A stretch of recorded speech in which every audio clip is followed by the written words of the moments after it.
it's Sierra with WTI, and let me introduce you to this super simple product I've been using pretty much every day, whether I'm going to be putting makeup over it or I just want to cover up some of my rosacea, even when I'm not going out, because it still promotes healing and it strengthens my skin barrier. The unevenness of my skin is unreal. I can't even.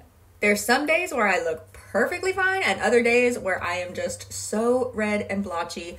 But with Dr. Jart, I am finally color correcting my skin without using like another makeup product to make it look caked on.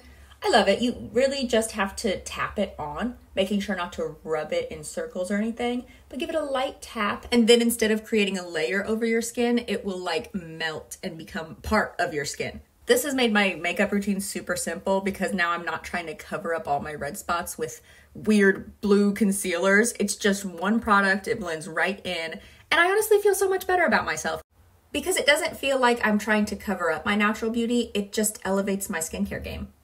And that's my point of view.